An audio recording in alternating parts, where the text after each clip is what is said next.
Welcome to the Beverly Hills Plastic Surgery Podcast. I'm Dr. Jay Calvert, today here with my most esteemed co-host, Dr. Millicent Rovelo. And what are we talking about today, Dr. Rovelo? We are talking about... Good luck. Myth-busting concepts of plastic surgery. It's a mouthful. Say it 3 times fast. Myth-busting and facelifts. It's really hard. Myth-busting and facelift. Myth-busting. It is kind of hard to say. It's pretty hard. Myth-busting. Myth-busting. In facelift surgery. Yeah. So let's get into it. So what does that even mean, right? Like, what are we talking about? Because, like, facelifts are everywhere, right? Like, Kris Jenner had her facelift. Did Lindsay Lohan have a facelift? Like, facelifts are literally everywhere. Oh! Yeah. Oh, what? You see all the stuff about Bradley Cooper? No. Oh, yeah, it's like crazy. Did he have a facelift? They were like, who is this guy? Does this even look like Bradley Cooper? It looks like he's had some facial plastic surgery. Good for him. As he should. No, not good for him. It's not really good. I mean, he doesn't look terrible, but he looks really different. So I think he did have like his eyes done, probably out of some kind of, facial thing. Right. But yeah, he looks really different. He looks different. And so there's all this stuff on social media. Like, did he send like a doppelganger to be at this premiere of some movie? I was like, no, he looks like he's had like his eyes and stuff. And, he's 50-ish years old. I mean, it was time. Okay, all right. I don't know. I mean, it's been time for me, and like, here I am, right? So anyway, myth busting and facelift surgery. Gosh, you do it so well. But there's so many myths, and we have to get to them. There are a lot of myths. So I want to go over myth number 1. I'm going to do this like the McLaughlin group. Do you remember that? No. Deep Plane Facelift. Here to stay or just a passing fad? Go ahead, Dr. Millicent Rovelo. Passing fad. Really? You think so? Here to stay? I don't know. Can I choose both? You can choose both. A and It B? is definitely a fad. It's a fad. It's always but I been think here. it's here to stay. Like, it's not going anywhere. We're still going to do it. It's always been here. I think it's a fad in the sense that, like, the general public is, like, going to move on to something else. So into it. Yeah. You probably never saw the McLaughlin group, but it was great. I have no clue what you're talking Oh, it's so about. good. This guy used to just yell at his people to answer questions. He'd interrupt them and he'd be like, wrong, go on, Jack Jamon, you tell us. And he would go around as all political, speak, and then he would give the answer that he thought it should be. Got it. So I won't do that to you today. Thank you. It's more fun with more people too. But the Deep Plane Facelift is really one of those things that's like, everyone comes in, well, you do the deep plane, don't you? I was like, of course I do. I've been doing it since I was a resident. I literally did my first one by accident. I think I told that story on here. Where it's easy to do as a young surgeon. I lifted up this amazing flap, and I was like, it's so thick and robust. oh man, look at this. This is great. And then Ernie Manders came in, who is my attending surgeon, and everybody who's listening from the University of Pittsburgh right now is going like, oh, I wonder what Ernie said. Well, of course, he was the most enthusiastic plastic surgeon you've ever met. He's like, oh, gang, look at this. Come here. Dr. Calvert's lifted up the deep plane. Look at all the branches of the facial nerve. This is an incredible dissection. You obviously read Tord Skoog's book and wanted to do the composite facelift. This is a Skoog facelift. And I was like, of course it is. I was just trying to mimic Jack Friedland's lift up the skin, do some mass plication. So then I quickly, adjusted to the deep plane technique. But I will say to this day, that facelift was done in 1998 by a very young J. Calvert plastic surgery resident. That patient looks great today. I mean, it's the hype. It's not just a hype. It's not hype. It works. The deep plane works. But you know what? So do a lot of other techniques. And that's the whole point, right? Right. That's why we have to bust that myth. Bust the myth. So Steve Levine, Kris Jenner's facial aesthetic plastic surgeon who did her facelift. He's a plastic surgeon who did her facelift on her face. But he did a smastectomy, which is the Dan Baker tried and true. Dan Baker, how many facelifts that guy do? Been doing it for decades. I mean, that guy has done thousands of facelifts. Yeah. And the technique works. I took Dan's course probably around 2000, 2001. And I thought it was great. And I love doing smastectomies. And they're straightforward. And in the right patient, you take out a strip of smash, close it up, it lifts the jowl, Bob's your uncle, you're done. And what we're talking about really is we're talking about the SMAS, right? So the SMAS is the strength layer of the face. So when you're doing a facelift. It's an acronym. It is an acronym. What does it stand for, doctor? I always have to think this through before I say it because I usually get it wrong. The subcutaneous, super muscular. Superficial. Superficial. I forget what the S is for. Superficial musculoaponeurotic system. Is that right? You got it. Yes. Superficial musculoaponeurotic system. We call it the SMAS. Everybody knows, like the lay public knows about the SMAS now because of all this deep plane talk about it. And it's the layer below the skin in the face connected to the neck that really provides this coverage of the deeper structures of the face, which would be the muscles and the nerves that animate the face. And so it's this kind of connective tissue, it's fascia, fibrous layer that covers the muscle and the deep tissue. But it has a lot of strength to it. Like it really holds sutures well. So this is where you're going to get your nice pulls for a facelift. Because if you just try to resect skin and pull the extra skin up, you can kind of get that wind-blown look, and B, in 2 years, it's returned and dropped again. But if you can do something for the SMAS, that's where you're really going to affect a change in the jowls and really make a difference that lasts long term. And the deep plane is one way of addressing the SMAS. You go deep under it, hence the name, and that's where you see all the muscles and the nerves. And so that's why it's called the deep plane. But there are also other techniques that just remove strips, the SMASectomy or SMAS plication, where you kind of just oversew it over yourself. Either way, you're somehow shortening it and tightening it. That's what I did today. And it doesn't, there are a lot of ways to skin this cat, although why we are skinning cats, I don't know. Yeah. Why would you skin a cat? That's such a weird Poor cats. term. I know, don't you buy that? There's lots of ways to skin a cat, but why are we skinning Maybe they were bad. No, I don't know. It's a good question. But regardless, that's the whole true. point. So today I did a revision facelift on my patient from 15 years ago that I did her facelift, around 2010 or 11 or so. And so I went back in knowing exactly what I did before. Back in the day, I did a high SMAS flap. Because she had a face that was amenable to that technique, which is another way of doing it, which is what, Love the SMAS flap. Yeah, it works. It's great. Yeah. So I did a SMAS plication because I knew it would all be, the way that I did that, it would all be in a certain Same position. vector, yeah. So I went in, got my pieces together where I wanted to go. I did a SMAS plication. She looks fantastic. She's going to be over the moon. But that SMAS flap lasted 15 years. It's great. I mean, that says something. Right. Didn't have to be deep plane. Yeah. She didn't look terrible. And I'm going to tell you another thing about this facelift too that we did on her is I suctioned out, like she had like her kind of gobbler came back after 15 years. And I kept feeling, I was like, but the platysmoplasty felt good. So I said, I'm going to suction this out. I think this is fat. So I suctioned it out, and lo and behold, like her, and then I opened it to look, and undermine the skin so I could lift it. Her platysmoplasty was perfect. It was like I left it 15 years ago. Oh, that's great. I mean, and that really said a lot. And, Chopra was there too. So he like kind of poked in. I said, look at this. This thing is totally held up. He's like, they do. He says, you do it right, it's going to stay.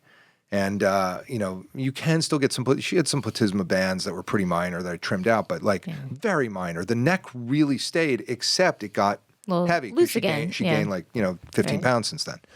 So these techniques of really putting things where they belong work, and they work long term, which is why more and more people are having facelifts. Because they work. Because we literally have like filler face fatigue. We are tired of seeing these blown up faces and having to keep going back for filler, for fat grafting. And just, you don't look younger. You just look fatter and fuller and weird.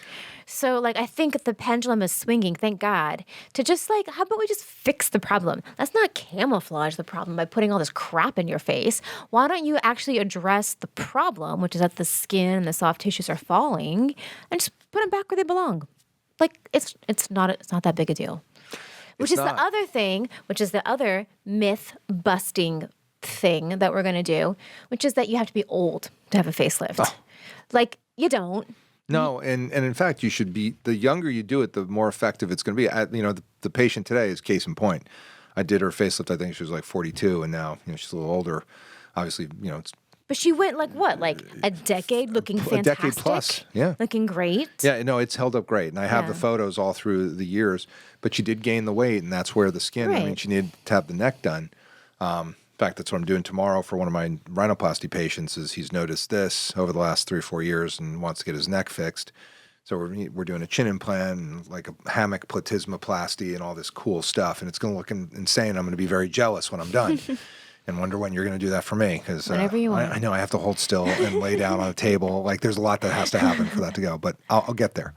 But yeah, you don't have to be old. I think the timing of the facelift is when you see it and you start saying to yourself, what is going on here? If you see it and you see a surgeon who's like, yeah, I can make that better. Like, yes, that can be fixed. That can be better. I think, fine. That's the time. Who cares what your age is? Yeah, it doesn't matter. If it can be made better by a surgery and it bothers you, then that's it.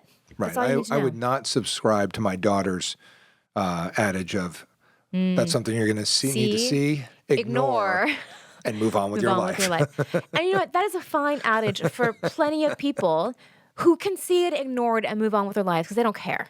Great.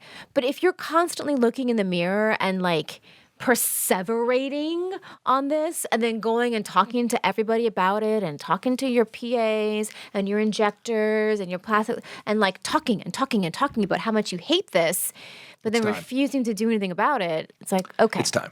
Well, it's time. I'm offering you a solution. And if you don't like it, fine, but then stop talking about it. That's right. You can't iron it. No, you can't. This is the solution. But can you? Nope. That's the solution. But no. Somebody presented something to me recently, and I just went, I'm not going to answer because it was like they had this device. It was basically akin to this, like the wraps that they're trying to sell to make your neck better. Like, you know, put some material around your neck and it's going to make your neck better. Like, it was something like that. And I just was like, they're like, could you get behind something like this? I was like, well, I don't see any steel and I don't see any. Is there a 15 blade involved? Because otherwise it's not going to work. Otherwise it's not going to work. That's not going to work. I know there's so many things out there that just take your money. Yep. And they do not work. With a promise of, they just don't. It doesn't work. They don't work. Yeah, so that's another myth. You don't have to be old. Get it done. Get it done. When you see it, do it. Do it. Facelift is going to change your skin. You're going to have like Kris Jenner baby-faced skin after a facelift. It depends on how much Photoshop you do to yourself afterwards. Because that's really, the skin tones are just like ridiculous. I will say. There are things you can do. There are things you can do. Like, so say you have, so especially for people that have really sun damaged or tobacco, nicotine damaged skin, and like they literally have lines and lines and lines and lines on their face. Yes, when you stretch that out and remove the excess and pull it nice and taut, you will remove some of those deep lines because you're just taking all that extra crumply skin, accordion skin, and removing the excess and smoothing it out. But you're not inherently changing the tone and the quality of the skin. No, you haven't done it. You just moved it around. And that's why the term for a facelift in our scientific world is rhytidectomy, because you're taking away the wrinkles. Some wrinkles. Yeah, that's a rhytid is a wrinkle. So, although in our day and age, like, most of the patients we see have been so Botoxed for decades, they don't really have rhytids. They don't really have wrinkles. They have been ironed. They actually have been ironed. So that's a big myth is, it's going to change your skin. It's not. You need to do lasers. You need to do things to work on the skin. You need to, drink a lot of green juice. That's really helpful. The alkaline water is so good. It just makes your skin so much better. No. Cold, hard steel. It works. Yep. There was Gene Myers, who is one of my mentors at the University of Pittsburgh, would say, chance to cut is a chance to cure and heal with steel. So that's what we do. We like to heal with steel. I like that. Other facelift myths, that every facelift is going to last 10 years. That seems to be the myth, that it's a 10-year, you got it, you don't even have to think about it. I mean, that's not an inaccurate statement. I think 10 years is a good general statement, but it does depend on the quality of your skin. So if you have someone that's avoided the sun for 30 years and they have great, beautiful skin, that facelift is going to last 10 years plus. If you have someone that's coming late to the game, they're older, their skin is more sun damaged.